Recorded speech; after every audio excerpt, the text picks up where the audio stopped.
I was in the 11th grade when I went to a book fair with my friend and bought myself a book.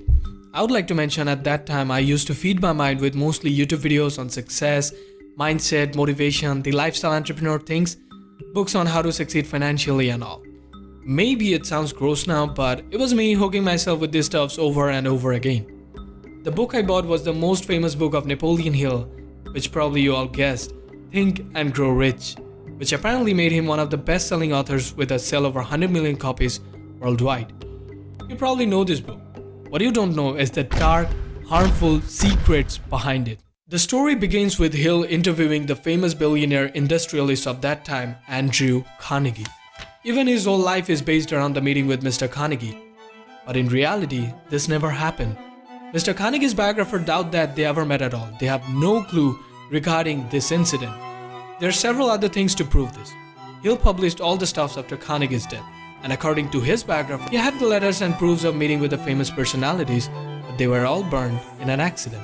There is absolutely no evidence. Even if we suppose the meeting was real for a moment, then it went something like this.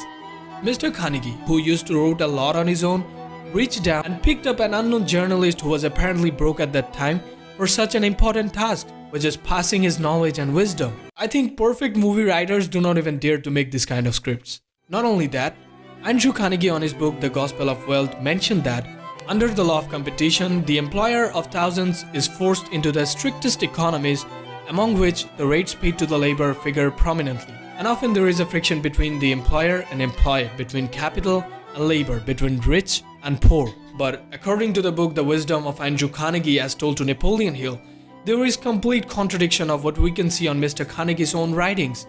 And Hill claimed and wants us to believe that those were stated by Andrew Carnegie. Such as, I never said the wage scale of my employee, or the idea that everybody could be rich, they just need the spiritual mindset, or they just don't think it that way. Although comparing those stuffs, we know which Andrew Carnegie sounds more like a businessman and who is lying here. While I was being coached by Andrew Carnegie during the organization of the Science of Success philosophy, I had just finished telling Mr. Carnegie that I feared he had chosen the wrong person to give the world the first practical philosophy of personal success. I completely agree with Napoleon Hill at this point. In his dreams or in parallel universe, wherever the place except this reality, the moment Mr. Carnegie chose Napoleon Hill to pass on his legacy, he made the worst mistake of his life. Now let's take a look at the backstory of Napoleon Hill. I've collected some interesting facts about him for you.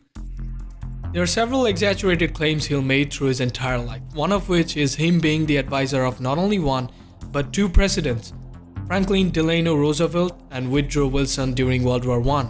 And also he mentioned his contribution in the World War I, but interestingly, White House records include no reference to his ever being there. In May 1909, Hill relocated at Washington, D.C. and launched the Automobile College of Washington. The college assembled cars for Carter Motor Corporation, which declared bankruptcy in the early 1912, and there Hill put maybe the very first MLM scheme for his students, which was about marketing the college and get students enrolled for high commission. And soon they could get placed in the college as sales agents. During April 1912, the automobile magazine Motor World accused Hill's college of being a scam and derided his marketing as a joke to someone's average intelligence. Now you could say maybe he used to live in his dreams and reflect everything he imagined as reality, like somehow he developed some sort of mental disorder. If it was true, then I would give him a pass, but that is not the case here. He was a fraud, he had several accusations of frauds, even he went to jail for a stock scam which was named Blue Sky Stuff, where maybe he was selling unregistered stocks. He went broke several times, he was constantly in debt, and all this shows his own loss of success didn't work for him. Then how could you think it would work for you? I read this book with two different views, one when I was completely devoted to his pseudoscience, and next when I put logic in it. Believe me, I laughed a lot until I started cringing it, then I came up with a video, which I don't know if you have seen it yet. All the tactics you could see in the modern day fake gurus putting in their aggressive marketing are taken from Napoleon Hill. And talking about his success, yeah, you can make money to some extent by scamming people. We have the Napoleon Hill Foundation to pass on his legacy. But at the end, it's all about your moral education. If you realize one day you have to leave the world, so there is no point of playing with people's emotion, choosing the wrong path of making wealth, causing harm to a lot of people, and get bashed by others even after your death, then maybe the perception will change. Drop a like if you like this video, it would help me a lot. On the next video, I will cover the damage caused by the man so far and what could be the solution of it. For that, subscribe my channel and click on the bell icon, and if you think my contents are worth watching, then you can share my videos. I would appreciate it. Till then, take care, stay safe, and thanks to all the charismatic people on the other side for staying with me.